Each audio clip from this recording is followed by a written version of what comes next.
नमस्कार दोस्तों। आज हम बात कर रहे हैं रतन टाटा। जी हाँ, रतन टाटा पास अवे, नहीं रहे रतन टाटा। 86 साल की उम्र में मुंबई में उनका निधन। पूरे देश में शोक की लहर।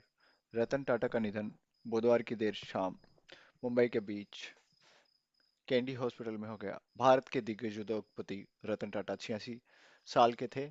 पिछले कुछ दिनों से वो बीमार चल रहे थे, जिनका देहांत हो गया। भारतीय उद्योग जगत के महान नायक कह सकते हैं। उन्होंने भारतीय उद्योग को सर्वोच्च स्थान दिलाने में उनकी मेहनत और लगन देखने को मिलती है। रतन नवल टाटा का नाम भारतीय उद्योग जगत में सर्वोच्च स्थान पे आता है। उनकी नेतृत्व क्षमता, दूरदर्शिता और भारतीय उद्योग को विश्व स्तर पर पहचान पहचान दिलाने की उनकी मेहनत के लिए उन्हें देश भर में अत्यधिक सम्मानित किया जाता है। 28 दिसंबर 1937 को मुंबई में जन्मे रतन टाटा टाटा परिवार के प्रतिष्ठित सदस्य हैं और टाटा ग्रुप के चेयरमैन एमरिट्स के रूप में आज भी एक प्रेरणादायक व्यक्तित्व है। प्रारंभिक जीवन और शिक्षा की अगर बात करें, रतन टाटा का जन्म एक समृद्धशाली पारसी परिवार में हुआ। उनकी प्रारंभिक शिक्षा मुंबई के cathedral and John Connon school में हुई। बाद में वो अमेरिका के कॉर्नेल विश्वविद्यालय गए, जहां उन्होंने 1962 में आर्किटेक्चर की डिग्री प्राप्त की। इसके बाद उन्होंने हार्वर्ड बिजनेस स्कूल से एडवांस मैनेजमेंट का प्रोग्राम किया। उनकी विदेशी शिक्षा और अनुभव ने उन्हें एक वैश्विक दृष्टिकोण प्रदान किया, जिसने बाद में उनके नेतृत्व में टाटा ग्रुप को अंतर्राष्ट्रीय स्तर पर ले जाने में काफी मदद की। टाटा ग्रुप में रतन टाटा का क्या योगदान रहा, आइए हम बात करते हैं। तो रतन टाटा ने 1962 में टाटा ग्रुप के साथ अपने करियर की शुरुआत की। उन्होंने टाटा स्टील के शॉप फ्लोर पर काम करके कंपनी के विभिन्न पहलुओं को समझा। 1991 में जे.आर.डी टाटा के बाद रतन टाटा को टाटा सन्स का चेयरमैन नियुक्त किया गया। उस समय टाटा ग्रुप कई अलग अलग व्यवसायों में फैला हुआ था, लेकिन रतन टाटा ने कंपनी को एकीकृत करने और इसे और भी सफल बनाने के लिए कई महत्वपूर्ण कदम उठाए। रतन टाटा के नेतृत्व में टाटा ग्रुप ने कई ऐतिहासिक अधिग्रहण किए, जिनमें ब्रिटिश स्टील निर्माता कोरस का 2007 में अधिग्रहण और जैगुआर लैंड रोवर का 2008 में अधिग्रहण शामिल है। इन कदमों ने टाटा ग्रुप को एक वैश्विक ब्रांड के रूप में स्थापित किया। इसके अलावा उन्होंने भारतीय ऑटोमोबाइल में टाटा इंडिका और टाटा नैनो जैसी कारों को लॉन्च कर आत्मनिर्भरता की दिशा में महत्वपूर्ण योगदान दिया। खासतौर पर टाटा नैनो को दुनिया की सबसे सस्ती कार के रूप में लॉन्च करना उनके दूरदर्शी नेतृत्व का प्रतीक है। नैतिक नेतृत्व और समाज सेवा के बारे में अगर हम रतन टाटा के बारे में बात करें, तो उनको काफी सराहा गया है। उतना ही उनके नैतिक मूल्यों और समाज सेवा के प्रति उनकी जो प्रतिबद्धता है,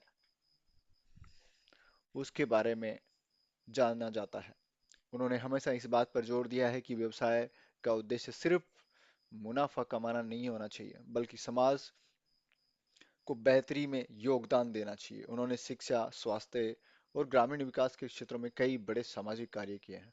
टाटा ट्रस्ट, जिसकी स्थापना जमशेदजी टाटा ने की थी, उनके माध्यम से रतन टाटा ने शिक्षा और शिक्षा के क्षेत्र में महत्वपूर्ण योगदान दिया। उनके सामाजिक कार्यों के तहत ग्रामीण क्षेत्रों में पेयजल, स्वास्थ्य सेवाएं और शिक्षा के लिए अनेक योजनाएं चलाई जाती हैं। वे पशु अधिकारों के प्रति भी संवेदनशील हैं और कई अभियानों में उन्होंने सक्रिय रूप से हिस्सा लिया है। व्यक्तिगत जीवन, रतन टाटा का जीवन हमेशा से ही निजी रहा है। उन्होंने शादी नहीं की और अपनी मां के करीब रहे। उनका सादा जीवन और उच्च मूल्य उनके समकालीन उद्योगपतियों से अलग करता है। वे कला, संस्कृति और संगीत के शौकीन रहे हैं और हमेशा से ही व्यक्तिगत संतोष की प्राथमिकता दी है। अगर हम बात करें रतन टाटा के सम्मान और पुरस्कार की, तो रतन टाटा को उनके योगदान के लिए कई राष्ट्रीय और अंतर्राष्ट्रीय पुरस्कार मिले हैं, जिनमें 2008 में उन्हें भारत सरकार द्वारा देश के दूसरे सर्वोच्च नागरिक सम्मान पद्म विभूषण से नवाजा गया। इसके अलावा उन्हें पद्म भूषण 2000 और कई अन्य प्रतिष्ठित सम्मान भी मिल चुके हैं।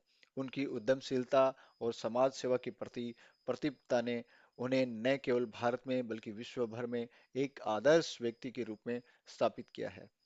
भविष्य की दृष्टि से अगर देखा जाए, तो रतन टाटा ने 2012 में टाटा ग्रुप के चेयरमैन पद से सेवानिवृत्ति ले ली, लेकिन वे आज भी टाटा ग्रुप और भारत के व्यावसायिक समाज में एक महत्वपूर्ण भूमिका निभाते थे।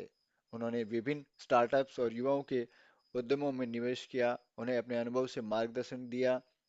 उनकी भविष्य की दृष्टि और युवा पीढ़ी के प्रति उनके विश्वास ने उन्हें आज भी एक प्रेरणादायक नेता बनाए रखने की उम्मीद थी। रतन टाटा का जीवन उनके नेतृत्व, समाज और नैतिकता का प्रतीक है। उनके विचार और कार्य भारतीय व्यवसाय और समाज के लिए एक अमूल्य धरोहर थी। वे न केवल एक महान उद्योगपति थे, बल्कि एक सच्चे मानवतावादी भी थे, जिन्होंने अपने जीवन का बहुत बड़ा हिस्सा समाज के लिए बेहतर के लिए समर्पित किया था। उनके जीवन और विरासत को आने वाली पीढ़ियां हमेशा याद रखेंगी। रतन टाटा का जीवन हमें ये सिखाता है कि व्यवसाय और नैतिकता को एक साथ लेकर चलना न केवल संभव है, बल्कि इसे दीर्घकालिक सफलता भी प्राप्त की जा सकती है।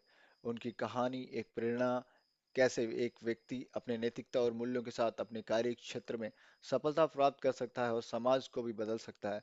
उनकी जीवन यात्रा भारतीय उद्योग जगत में एक अमिट छाप छोड़ती है, और उनकी दृष्टि से टाटा ग्रुप न केवल भारतीय बल्कि वैश्विक स्तर पर सफलता के शिखर तक पहुंचा है। रतन टाटा आज भी एक प्रेरणादायी व्यक्ति के रूप में जाने जाएंगे और हमेशा वो लोगों के दिल में अमर रहेंगे। उनके योगदान को आने वाली पीढ़ियां याद रखेंगी। उनकी दूरदर्शिता, समाज के प्रति उनकी संवेदनशीलता और नैतिकता ने उन्हें एक सच्चा महान नायक बना दिया था। बिल्कुल। और उनकी एक जो फेमस लाइन थी, वो बहुत ही कोट्स के रूप में आज, वो कहते थे कि मैं सही फैसला लेने में विश्वास नहीं रखता, मैं निर्णय लेता हूँ, फिर उन्हें सही बनाता हूँ। उस कोट से मैं बहुत प्रभावित हूँ। और आप लोग किस वे में सोचते हैं, किस बारे में सोचते हैं? उनके और भी बहुत सारे विचार थे, वो बहुत अच्छे अच्छे विचार थे।